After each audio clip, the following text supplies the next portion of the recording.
Pflucker, and I'll be talking about same-sex marriage today. This right here is the flag that represents the gay community. These days, one of the most controversial debates facing the United States is the one about same-sex marriage. Many people will agree that same-sex marriage should not be allowed. I, on the other hand, disagree with that statement. I feel like same-sex marriage should be allowed. Here are the 3 reasons why I think same-sex marriage should be allowed. Reason number 1 is that homosexuality has been linked to genetics.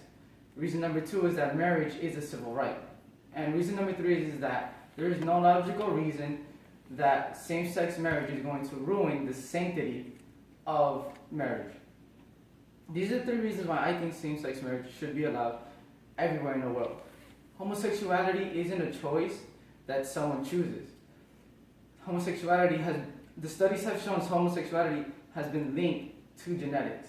For example, the brain of a gay man is similar to the brain of a straight woman. Usually straight men have larger hypothalamus than straight women.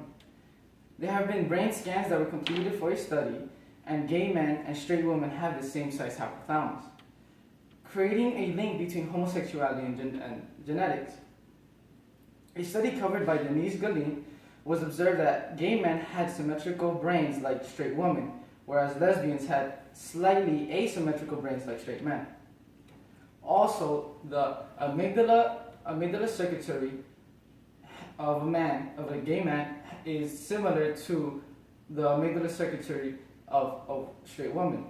The same as for lesbians, amygdala circuitry is similar to the amygdala circuitry of a straight man.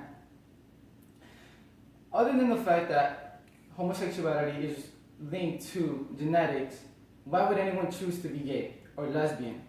Why would people want to choose that, With all the prejudices going around, why would they put themselves through that? To me, I feel like gay people should live freely and be true to themselves. Gay marriage is not a religious issue. It is simply an issue of equal rights. Gay marriage is quickly becoming the new civil rights movement. In the 1950s, blacks were not allowed to participate in interracial marriage due to the fact that it was illegal. Now in 2015, our society would openly consider this to be an unjust law that prevented people who loved each other from being together. Denying gay couples their rights as civilians to get married is just as unjust.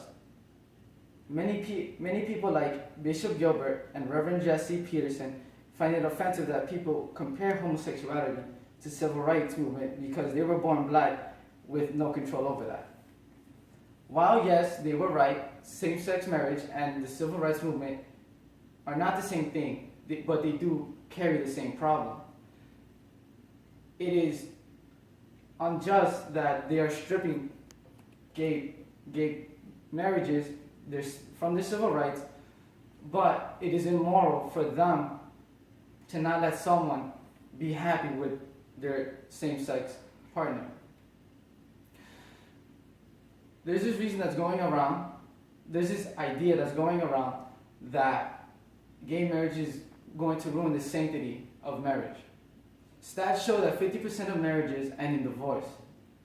Seth David Miller points out that in the early 20th century, that divorce rates were at less than 10% of the marriage.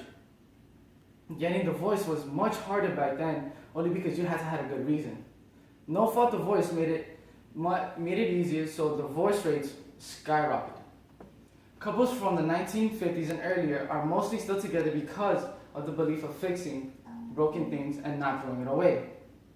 Roman Johnson pointed out the fact that how heterosexual celebrity couples have a negative behavior towards marriage. For example, Kim Kardashian, when she married Chris Humphries, they were only married for 72 days.